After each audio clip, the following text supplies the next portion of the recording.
131, and persons with other forms of disabilities 101,981. As we move towards polling day, the Commission is making a strong appeal to all registered voters to come out in large numbers and cast their ballots, because this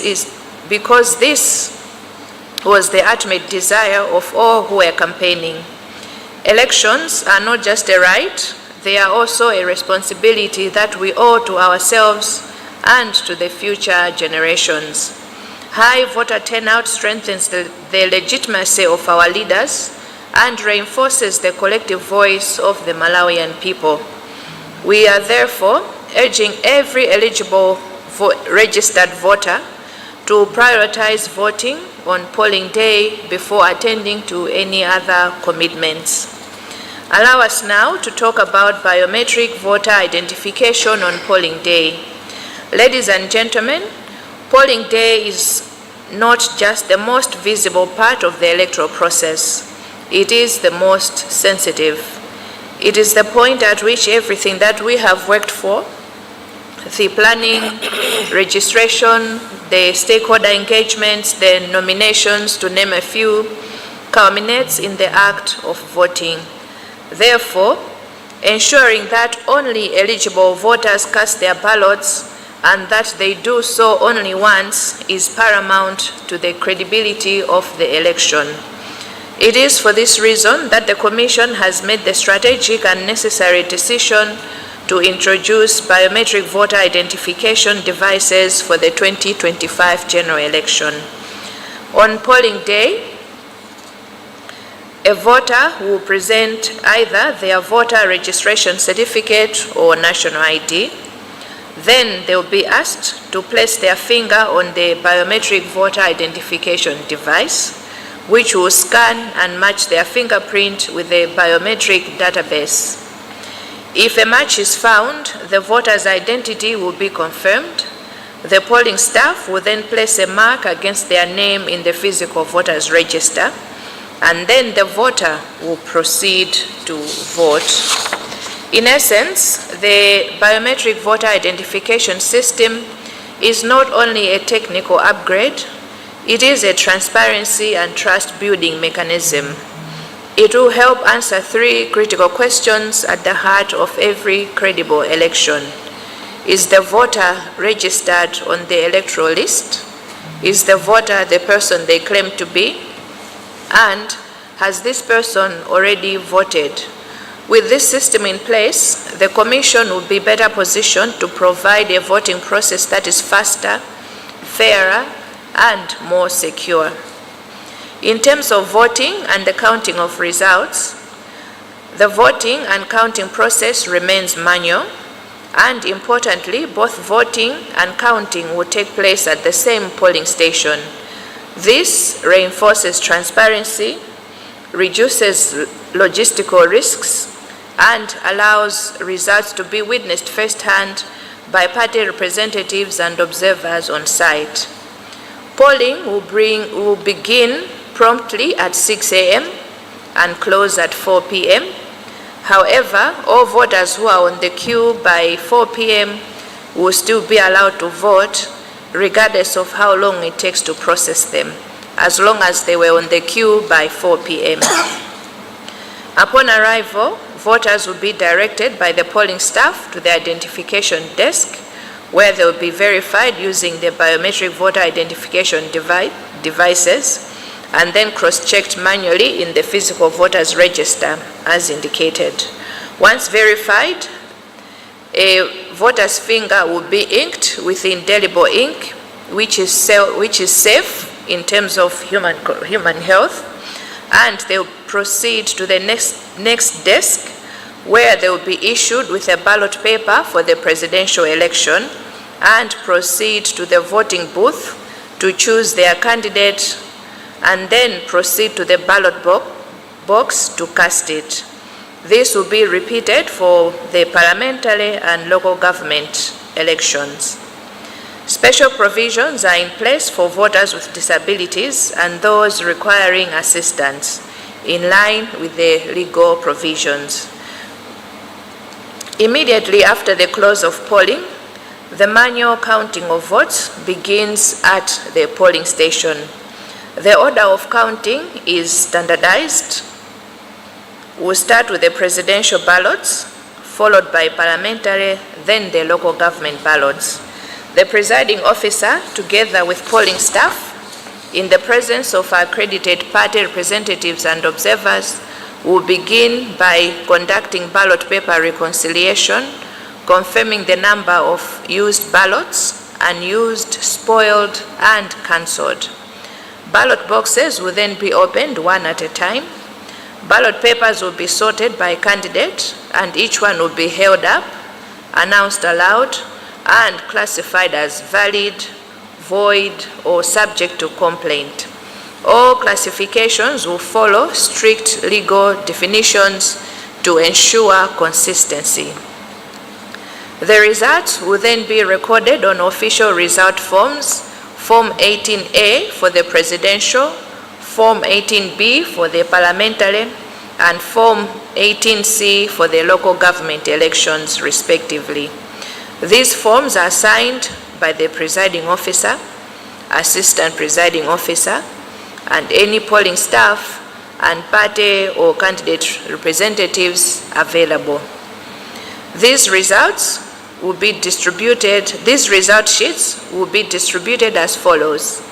The original result sheet will go to the constituency returning officer in a tamper evident envelope, whilst the duplicate copies will be given to party representatives, and one copy will be pasted at a prominent place at the polling station. This is to ensure transparency at the most immediate level of results management. In terms of the results management framework, as communicated before, for the 2025 general election, the Commission has adopted a hybrid approach to results management. This means results will be handled through both manual and electronic means, allowing the two systems to reinforce one another. At the constituency tally center, the results will be entered into the system using a double-blind entry method, scanned via the election management devices, and transmitted to the National Tally Center. Simultaneously, all documents will also be filed and forwarded to the District Tally Center for parallel verification. Party representatives at the Constituency Tally Center will also get copies of all summaries of results. At the District Tally Center, results from various constituencies will be compiled, reviewed, signed off by political party and candidate representatives, and transmitted onward to the National Tally Center. Upon arrival at the National Tally Center, a final series of checks and verifications will be conducted by the Commission. This includes resolving any outstanding complaints, reviewing void votes, and examining any vote subject to disputes, particularly where they may affect the outcome. Only after these processes are complete will the Commission certify and approve the results, which will then be publicly announced and later published in the Gazette. As a Commission, we wish to emphasize that no one is voting using a machine and no vote is being counted using a machine. As I conclude, allow me on behalf of the Commission to assure all Malawians that the Malawi Electoral Commission will continue to share electoral information through the radio, TV programs, and also will be live streamed on our digital platforms. These programs have been designed to allow you to engage directly with the Commission officials. You can tune in, call during the live shows, or send your questions and comments through messages. We encourage every Malawian to take advantage of these platforms to stay informed and seek clarity on any issue relating to voting and results management. God bless you all as you prepare to go to the polls on 16 September. Thank you.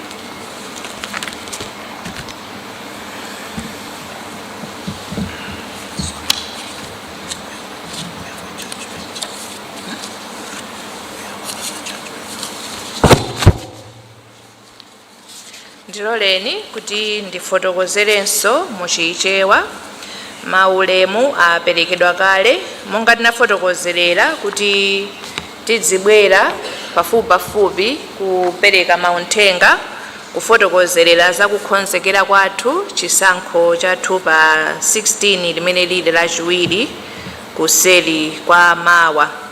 Choyamba tifotokozerere za ndondomeko yogawa katundu komanso kutumiza anthu ogwira ntchito kumalo oponyera voti. Bungwe la MEC likupitiriza kugawa katundu kupita kumalo oponyera voti ndipo madera ambiri ntchito imene yagwirika lero ndipo katundu ndi anthu ogwira ntchito afika. Malo ochepa ndi amene sanalandire katundu wawo ndipo tikuyembekezera kuti alandira usiku uno. Timati tikumbutsenso atsogoleri onse azipani ndi opikisana nawo owayimirira pa chisankho ichi. Pamene ndibwerenzenso bungwe loyendetsa zisankho likumbutsa atsogoleri onse azipani ndi opikisana nawo pa chisankho moyima paokha kuyambira cha president, phungu a nyumba ya malamulo komanso kansala komanso mabungwe omwe avomerezedwa kuonerera nawo chisankho kuti mawa akuyenera kubwera kumalo onse oponyera voti kudzaonerera nawo ntchito yotsimikizira katundu amene walandiridwa. Ntchito imeneyi idzayamba 9 o'clock mmawa pamalo onse oponyera voti. Oyimira zipani komanso oyimira makandideti mukupemphedwa kupita kumalo onse amene anayikidwa kuti adzagwirako ntchito pa tsiku loponya voti ndi kukaonerera nawo mwambo umenewu. Pamalo onse oponyera voti mkulu oyendetsa chisankho pamalowo adzatsegula katundu yense amene walandiridwa kuphatikizirapo ma ballot paper kuti atsimikizire kuti katundu ameneyi ndi olondola komanso mulingo ndi okwanira. Izi zonse timapanga kuchitira kuti ngati pangakhale vuto mwachitsanzo kuti kwapita katundu ochepa kapena olakwika tikhale ndi nthawi yokwanira kukonza zimenezo tsiku loponya voti lisanafike. Chonde atsogoleri gwirani nthawi chifukwa ife ntchitoyo tikayamba 9 koloko mmawa ndipo sitikadikira munthu. Titsimikize pamenepa kapena titsindikize kuti oyenera kubwera ndi oyimirira zipani kapena oyimira makandideti okha amene apatsidwa chilolezo motero. Amayi ndi abambo, mawa tikangomaliza ntchito yotsimikizira katunduyi pamalo aliwonse oponyera voti pakachitika maphunziro a anthu ogwira ntchito pomwepo. Opangitsa maphunziro amenewa akakhala wamkulu oyendetsa zisankho pa mzere uliwonse pamene pakachitikire voti kapena tinene kuti presiding officer. Pofuna kuthandiza oyimira zipani komanso makandideti awo oyima paokha, bungwe loyendetsa zisankho likawalola iwowa ma representatives kapena ma monitor kukaonerera nawo maphunziro amenewa. Ngati kungafunike transport kapena chakudya azipani akasamalira ndi pakakhonza ndondomeko zimenezi okha. Timafuna titsindike kuti zakufunika kwa maphunziro amenewa. Nthawi zina mavuto amene timakumana nawo amakhala chifukwa chakuti oyimirira makandideti kapena azipani amene atumizidwa sanaphunzitsidwe choncho samadziwa ndondomeko ya chisankho. Mwachitsanzo pa zisankho za mbuyomu takhalapo ndi mavuto ndi anthu amenewa amene amafuna kuti adzikaona nawo pamene oyendetsa chisankho akuthandiza munthu ofuna chithandizo kamba kaulumali kuponya voti komanso kuti kodi wachonga poyenerera. Izi ndizotsutsana ndi malamulo chifukwa zimaulula chinsinsi cha voti. Choncho tipemphe ndithu kuti azipani komanso makandideti tengeranipo ni mwayi pa mpato umene wa MEC yapereka ndi kuwalimbikitsa mamonita anu kuti apezeke ndithu ndipo akakhalepo nthawi ya maphunziro. Tifotokozerepo za kuvotera malo ena kwa anthu amene adzakhala kugwira ntchito ya chisankho.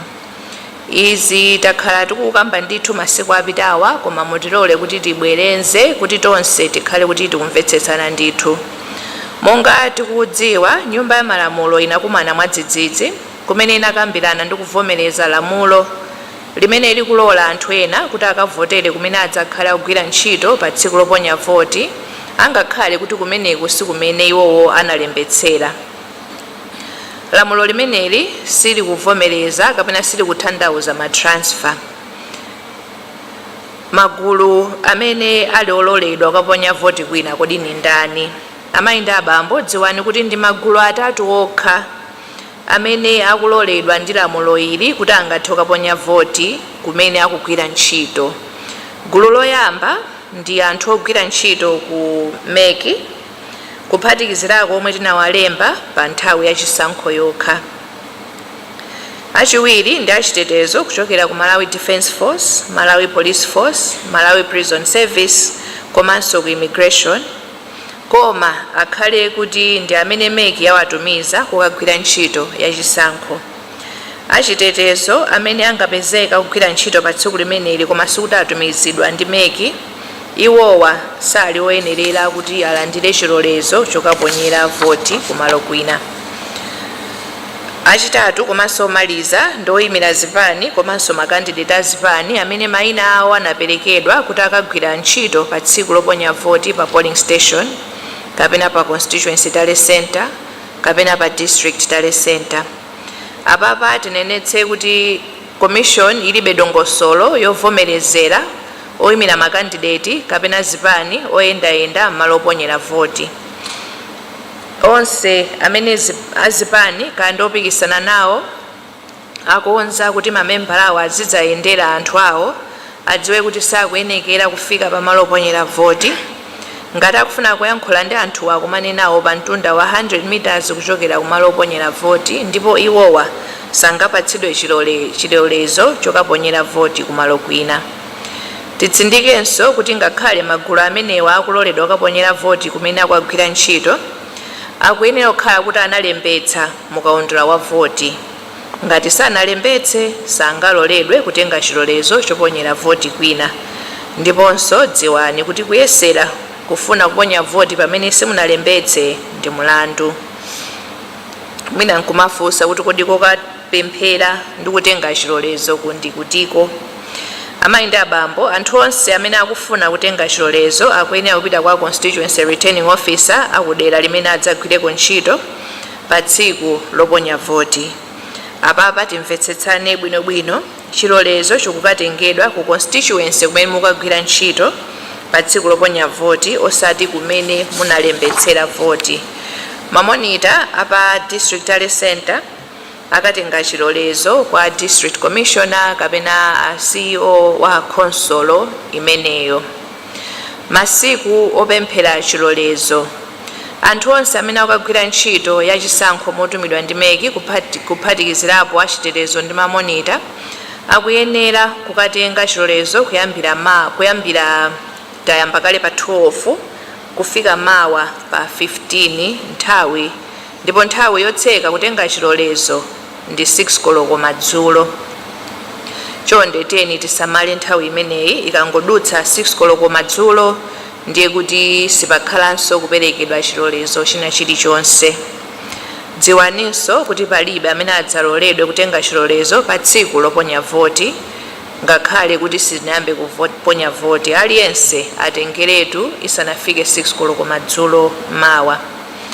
Amayi ndi abambo, anthu onse amene akuponya voti kumalo kumene sikuti analembetsera mwafuti apatsidwa chilolezo akuyenekera kudzaponya voti yawo 6 koloko mmawa tikangotsekula ma polling station. Monga tikudziwa, monga mwa dongosolo lathu, mamonita ogwira ntchito ya chisankho komanso achitetezo amaponya voti yawo koyambirira tikangotsekula ndi cholinga chakuti adzipitirira kugwira ntchito zawo pa tsikuli. Choncho sitikuyembekezera kuti munthu amene wapatsidwa chilolezo kuti akaponyere voti kwina adzafika mochedwa kuti aponye voti yake mochedwaso. Akuyenekera kuti akhale pa malo awo mu nthawi yoyenerera. Popita kukatenga chilolezo choponyera voti kwina, aliyense akuyenera kutenga chiphaso chawo cha voti ngati umboni kuti analembetsa mkaundula wa voti, komanso akuyenera kutenga chiphaso chawo cha unzika ngati umboni owazindikira iwowo. Ngati sabwera ndi umboni, iwowa sakaloledwa kutenga kalata ya chilolezo choponyera voti kwina.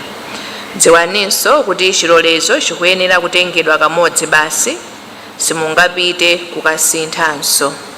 Choncho pamene mukupita kukatenga chilolezo khala notsimikizika ndi cholinga chakuti pasakhale kusintha kwina.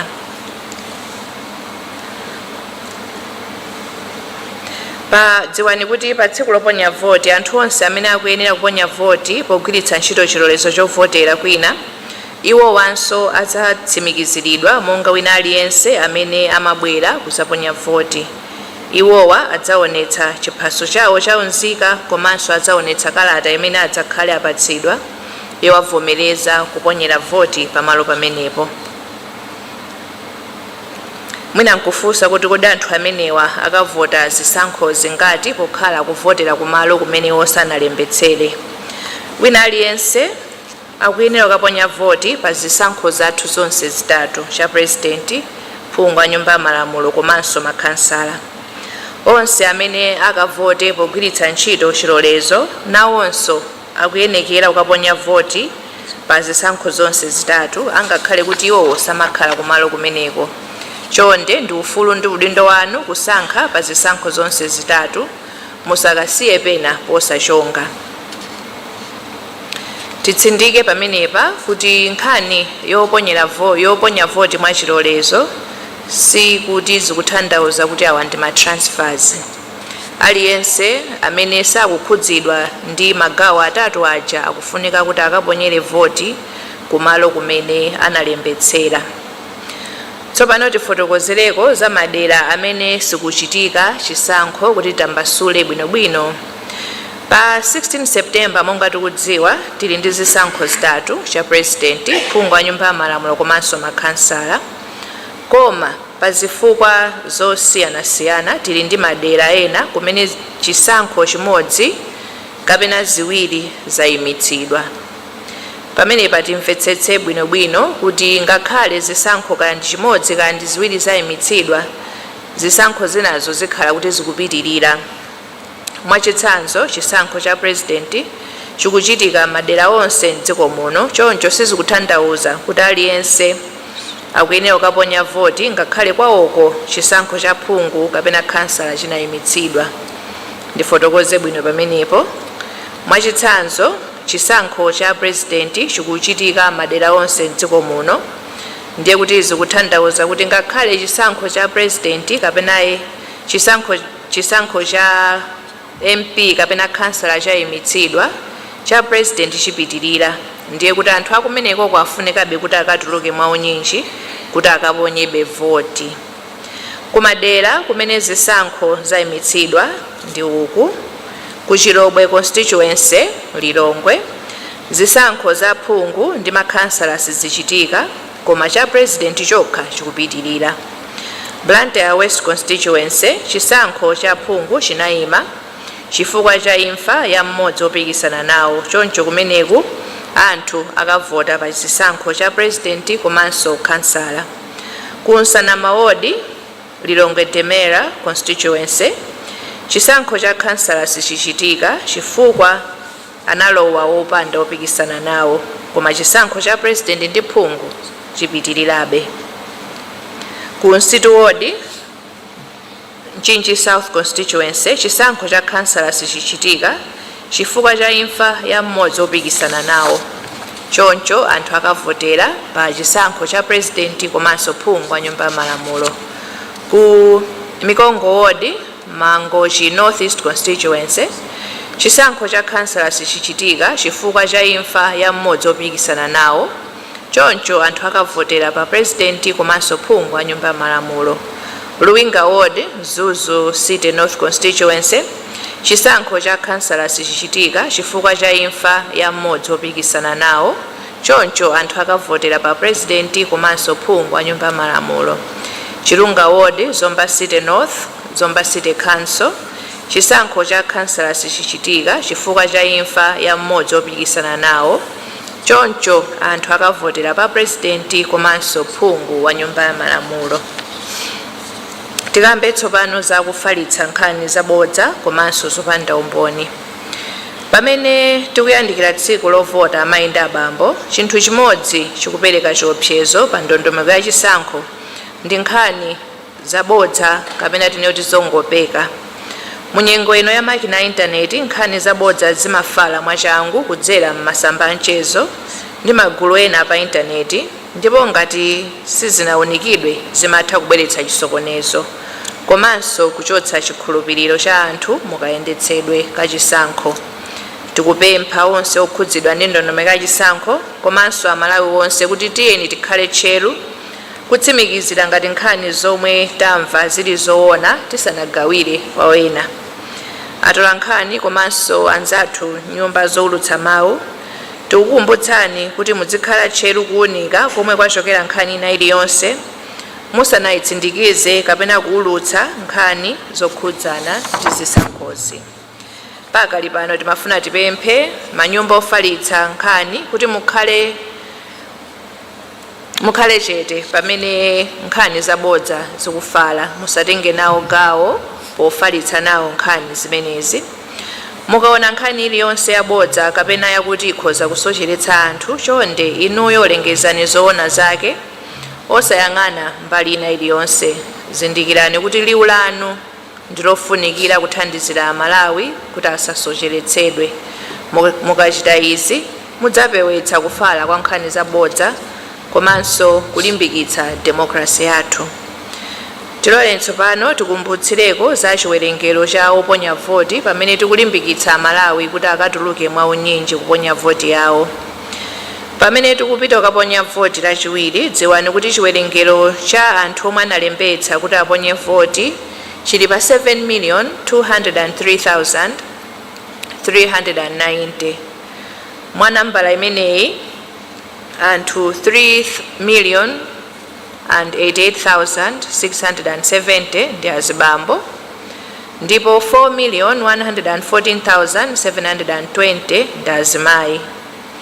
Mu nthawi yakalembera wa voti, komishoni imalembanso maulumali osiyanasiyana omwe weni wake anatidziwitsa mwakufuna kwawo ndi cholinga chothandizira mapulani athu a tsiku lovotera. Ndipo chiwerengero cha anthu amene ali ndi maulumali mu kaundula wathu wa voti ndi 137,925, amene tinganene kuti ndi 1.2% ya anthu onse amene analembetsa. Ndipo anthu amenewa zili motere: anthu amene ali ndi ulumali osaona 18,567, osamva 13,604, osalankhula 5,361, osayenda 2,531, ndipo maulumali osanasiyana 101,981. Pamene tikuyandikira tsiku loponya voti, komishoni kumema anthu onse amene analembetsa mkaundula wa voti kuti abwere mwaunyinji kuti adzaponye voti yawo, chifukwa ichi ndi chokhumba cha onse amene amapanga kampeni. Zisankho si ufulu chabe, komanso ndi udindo omwe tili nawo kwa ife amene ndi kwa ife eni komanso mibado imene ikubwera kutsogolo. Kuchuluka kwa chiwerengero cha oponya voti kumasonyeza kuvomerezeka kwa utsogoleri. Chonde amayi ndi abambo, komishoni kupemphani wina aliyense amene analembetsa kuti mukayambe mwaponya voti pa 16 September musanayambe kugwira ntchito zina ndi zina pa tsiku limeneli. Tikambepo za kuponya voti komanso kuwerengetsera zotsatira. Amayi ndi abambo, timafuna tidziwitse kapena kukumbutsira mtundu wa Malawi kuti kuponya voti ndi kuwerengetsera kwa zotsatira sikunasinthe. Ndondomeko zake zili monga kale kuti zonse zikakhala zapamanja. Palibe kugwiritsa ntchito makina aliwonse kuponya voti kapena kuwerengetsera. Kuwerenga zotsatira kudzachitika pamalo omwewo pamene voti idzachitikire. Palibe ballot box yomwe idzasunthidwe pamalo oponyera voti isanawerengedwe. Amayi ndi abambo, kuponya voti kudzayamba 6 koloko mmawa ndipo tidzatseka 4 koloko masana. Anthu onse amene ikamati 4 koloko ikuakwanira ali panzere, iwowa sadzabwenzedwa, adzaloledwa kuponya voti. koma amene adzabwere nthawi ya 4 koloko itadutsa amenewa sadzalola nawo panzere ndipo sadzaponya voti. Tiyeni tigwire nthawi iyi 6 koloko mmawa kutseka 4 koloko madzulo. Dziwani kuti bungwe la MEC layika makina pamalo oponyera voti ndi cholinga chozindikira komanso kutsimikizira kuti munthu amene wabwerayo ndi amene analembetsadi mkaundula wa voti. Tinenetse kuti makina amene wasovotera ayi, koma tikufuna kuti okhawa amene analembetsa mkaundula wa voti ndi amene aponye voti, komanso akaponye voti kamodzi kokha, osati akhale kothekera kuponya voti kawiri mwachinyengo. Dziwani kuti ulendo uno kudzindikira ndi kutsimikizira ovota kukhala mu njira ziwiri, pamakina monga ndafotokozera, komanso kaundula wathu wapapepala. Dziwaninso kuti mamonitors pani nawonso adzakhala nawo kaundula wapapepala pamene azikatsimikizira anthu amene akubwera kudzavota. Amayi ndi abambo akakakutsimikizirani kuti munalembetsa mkaundula wa voti, mukaloledwa kupita pa desk yachiwiri pamene mukanyike chala chanu cha mkombaphala mu inki, ndipo tili kulimbikitseni kuti inki imene siyoopsa pa moyo wa munthu. Choncho musakavutike kukayichotsa, imachoka yokha ndi nthawi. Mukanyika chala chanu mu inki mukapita pa desk ina pamene akakupatseni ballot paper yoyamba ya president. Mukatenga ballot paper mukapita mukanyumba komata kaja kuti mukasankhe president pochonga kapena kudinda mukabokosi ka munthu amene mukufuna. Kenako kupinda ndi kuponya ballot box. Pamenepa titsindike kuti chonde tikachonge kapena kudinda mosamala ballot paper yathu ya president potili ndi makandidate ambiri, mabox aja ndi ocheperako pang'ono. Ndiye tiyeni tikadinde mosamala, tikadinde mkati mwa mizere kapena kuchonga mkati mwa mizere, chifukwa tikakatuluka ikakhala kuti ballot paper ija ikakhala kuti ndiyowonongeka sikawerengedwa. Titsindike pamenepo, tiyeni tikadinde kapena kuchonga mosamala mkati mwa mzere. Mukakamaliza pa president mukapanganso chimodzimodzi pa chisankho cha phungu kenako cha kansala. Mukatero ndiye kuti mwamaliza, ndipo mukanyamuka kumapita ku nyumba mumakayembekezera zotsatira. Amayi ndi abambo, monga tafotokozera, kuwerengera mavoti kukachitika pamalo pomwepo pamene voti yachitikira. Tikakatha kuponya mavoti, ma ballot box onse atatu akanyamulidwa ndi kulowa mkalasi ya pamalo pomwepo kuti kuwerengera kukayambike. Kuwerengera kukayamba ndi ballot box ya president, ndipo akakamaliza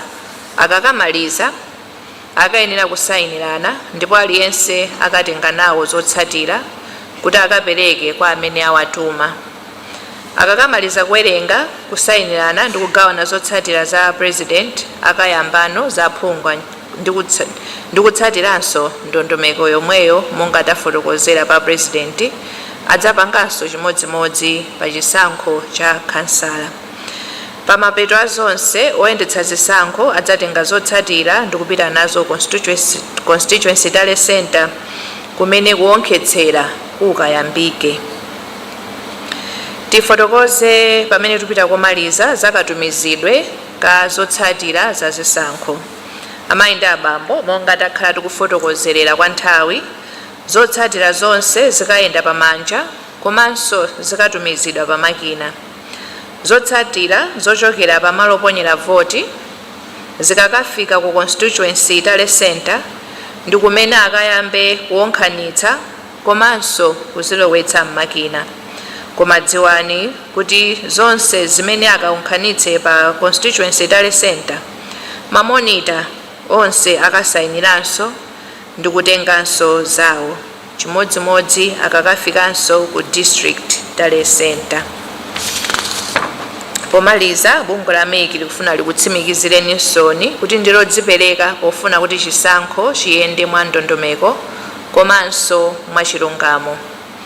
Pempho lathu kwa achipani, iwo amene akupikisana nawo pa chisankho, atolankhani, mabungwe amene si aboma, achitetezo ndi amalawi nonse, chonde tiyeni tilimbikitse umodzi, mtendere, kuleza mtima ndi kuonetsa udindo pa nthawi ya chisankhoyi.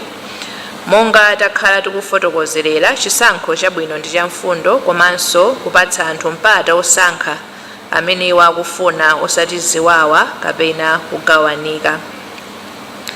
Titsimikizirenso kuti tipitiriza kupereka mauthenga achisankho ku mawayilesi, kanema komanso masamba amchezo pofuna kuti aliyense amvetsetse bwinobwino ndondomeko zonse za chisankho ndipo ulendo tiyendere chimodzi. Ambuye akudalitseni nonse. Zikomo kwambiri. Zikomo kwambiri wa pampando wa Biometric, Justice Ntalimanja potipasira uthenga umene ukukhuza kukonzekera chisankho chimene chichitike pa 16 September wiki ino. Pa nthawi ino amayi ndi abambo ndi nthawi yoti tipereke mpata kwa atolankhani kuti afunse mafunso. Choncho ndapempha atolankhani onse amene ali ndi mafunso kuti abwere kutsogolo kuno. Zikomo kwambiri.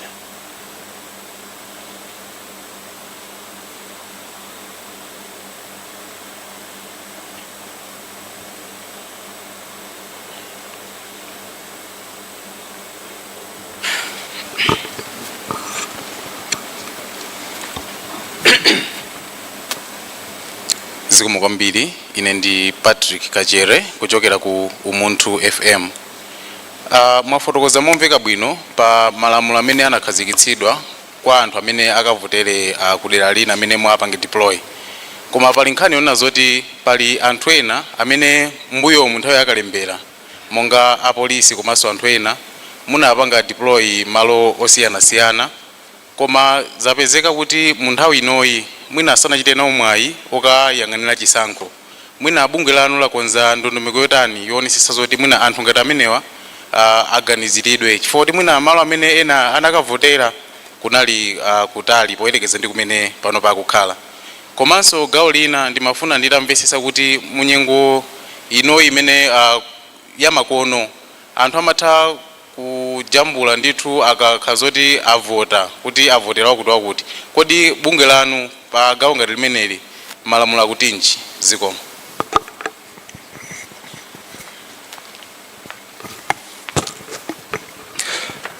Madam Chair, in Johannes Mumba, TVN Radio, komanso television. Ndimafuna ndingomvetsetsa, of course mafotokoza nkanokuza kutumiza zosalira kuti izikhala bwanji makani kuza kugwisa ntchito makina komanso mwina pamanja. Ndimafuna nditamvetsetsa kuti kodi pali kuthekera kuti konse kunena kuti mwina zosalira zoti zatumizidwa pamanja ndi za makina kusiyana pali kuthekera kumene kwa just to understand on that. Thank you.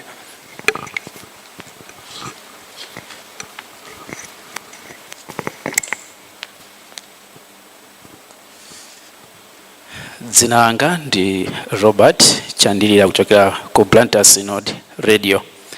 Ndili ndi mafunso awiri. Funso loyamba mwafotokozapo kuti pali malo ena amene zisankho pa September pano mwina sizichitika. Ndiye mwina ngati bungwe la MEC sindizoti mwakonza kuti mwina zisankho zimenezo zingathe kuzachitika masiku ake ati potengera kuti pamene zisankho zichitika pa 16 aphungu ena kapena makhansa madera ena akhale akupanga zitukuko pamene mwina madera enawo akhale sizikuchitika motero. Funso chiwiri mwafotokoza kuti pali anthu amene ali ndi maulumali osiyanasiyana osachepera 137,000. Ndiyeno mkatikatimo muli ena amaulumali oti mwina sangathe kapena ali ndi vuto la kumva.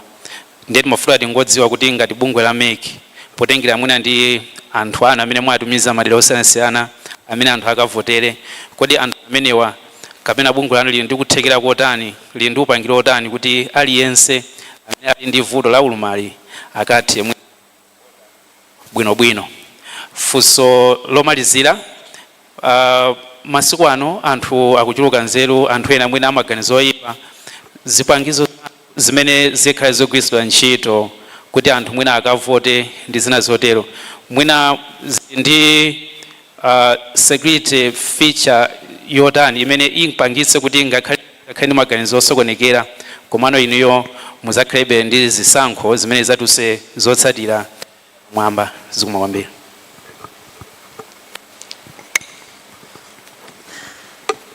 Ulemu wanu Madam Chair komanso ma commissioner onse a bungwe la MEC. Dzina langa ndi Promise Tom kuchokera ku wireless ya Nkhoma Synod. Funso langa ndilokhudzana ndi madera amene mwalengeza kuti mwina sikuchitika zisankho pa zifukwa zosiyanasiyana zimene mwapereka.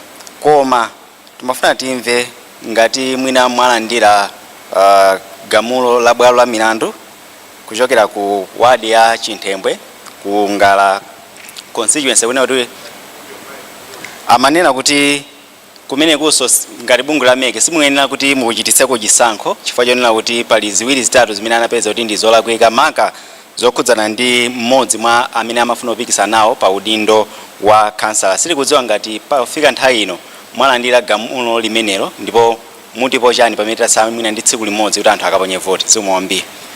Zikomo kwambiri. Pa nthawi ino ndikupempheni wa pampando wa bungwe la MEC kuti muyankhe mafunso amenewo. Zikomo.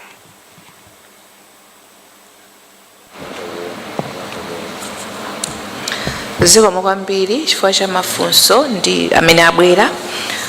Patrick Kachere ku Muntu Radio.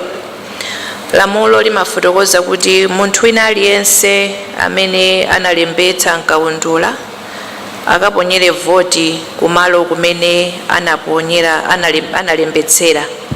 That is the basic principle.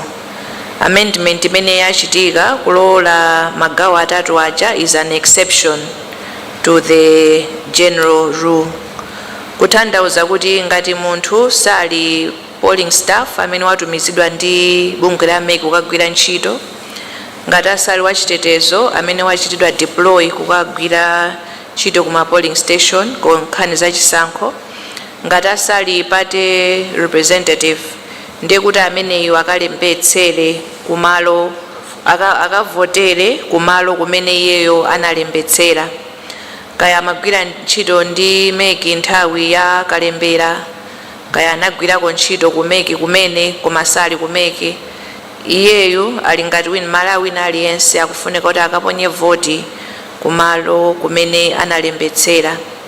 Takhala tifotokozera kuti employers have an obligation to make administrative arrangements kuti athandizire ogwira ntchito awo kuti akaponye voti, komanso poganizira kuti pakhozokhala ma logistical issues ndi kukhulupirira nchifukwa anzathu aku parliament anakhazikitsa kuti tsiku loponya voti likhale la chuti kuti anthu athe kupeza danga kuti apite akaponye voti. Ndikuyankheni motero. Kujambula ballot paper ndicho saloledwa, kusonyeza kuti even inuyo mwalowa mu booth mwatenga ballot paper simungajambule nkumanena kuti current situation. Zimenezo ndizosaloledwa chifukwa chokuti tikumbukire kuti voti ndi yachinsinsi, andi chinsinsicho chikuyamba ndi inuyo, simungajambule kuti muonetse mtundu.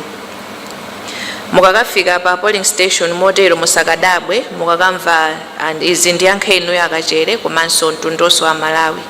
Mukakafika pa polling station akakakupatsani ballot paper ndikuwuzani kuti musajambule nkhani kuchokera pamene popo. Ndipo chonde ndipemphe Malawi tonse tiyeni tisakapatse ntchito yambiri ma presiding officer pochita makani kuti ndikufuna kuti ndijambule ballot paper. Izi ndizosaloledwa.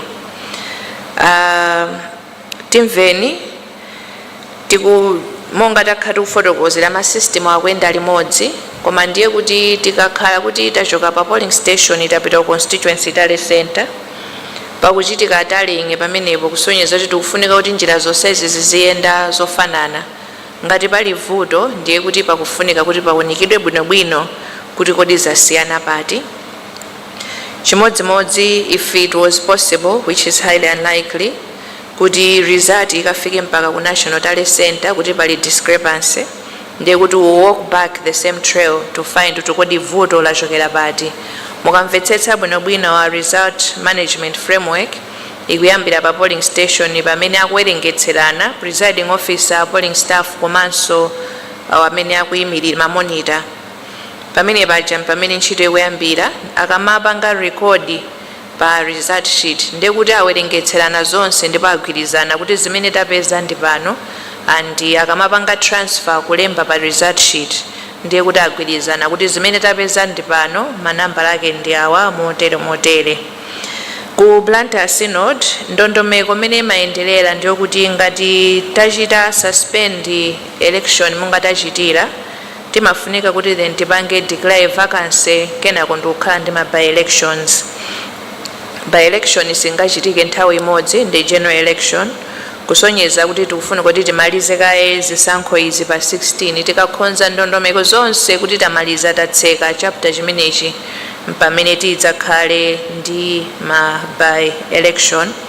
Commission inafotokoza manotice onse amene timapereka kuti tayimitsa zisankho kuti masiku amene kuzakhale ma by-election tizafotokoza ndipo ndikukhulupirira kuti ma candidate amene amafuna kuyima kumalo kumeneko akazakhala kuti they are still interested to participate in the election pa nthawi imeneyo ndiye kuti adzachita mofunikira.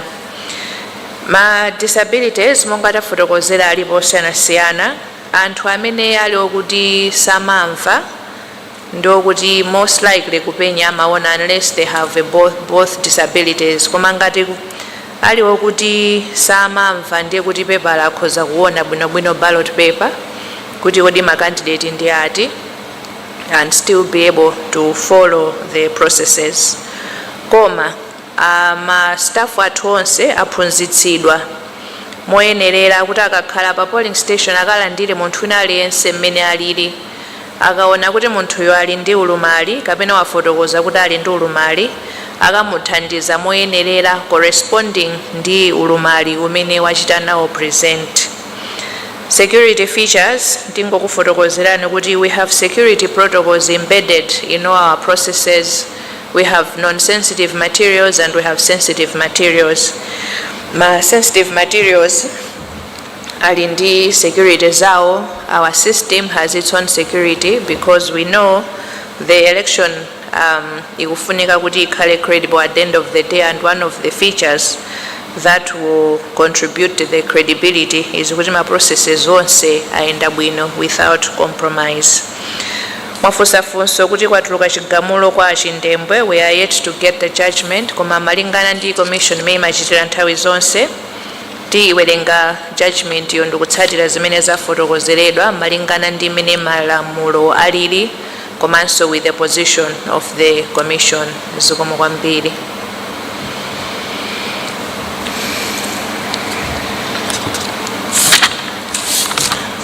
The MEC chairperson, Justice Annabel Ntarimanja, and all commissioners present here, MEC CEO, Mr. Andrew Mbesi, and MEC staff, members of the media, ladies and gentlemen, we have now come to the end of the press briefing this evening. May I therefore humbly request the MEC chairperson to say her closing remarks. Thereafter, Mr. Rex Guyeri will say the closing prayer. Thank you. Zikomo kwambiri Richard, shoyamba ndikuthokozeni nonse amene munabwera for this press conference, press briefing, komanso amene matitsatira pa wireless, pa kanema, pa internet. Tikumbutsire chisankho chathu chili pa 16 kuseri kwa mawa. Ma station athu, polling station tikatsekula 6 koloko mawa, kutseka 4 koloko madzulo, tikasunge nthawi. Pobwera tikanyamule chiphaso chathu chovotera, chiphaso chathu chaunzika, koma ngati zonsezi zinatayika palibe koma tinalembetsa tiyeni tikabwere ndithu akatithandizira ndikutiunikira ndikutitsimikizira ndi makina athu amene tili nawo. Koma pakapezeka kuti mulibe umboni onse inuyo makina mwathu mulibe, mukaondola mulibe, ndiyo tikanena kuti simunalembetse. Tiyeni tipitirize kusunga bata ndi mtendere. Malawi ndi mmodzi. Tayenda nyengo ya kampeni imene yatha lero mawa ndipo it was relatively peaceful. Tikupempha kuti tiyeni tonse tisunge bata ndi mtendere komanso timange umodzi. Chisankho ichi chikapita tikakhalabe Amalawi, dziko lathu likakhalabe lomweli.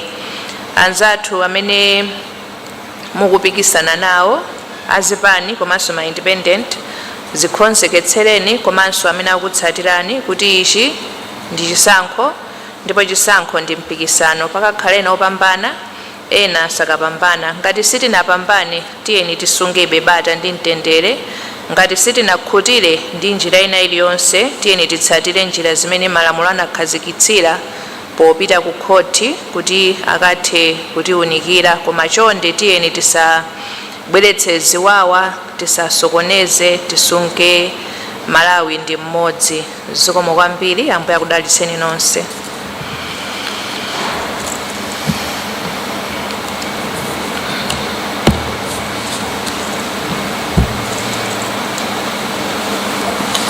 Tipemphere.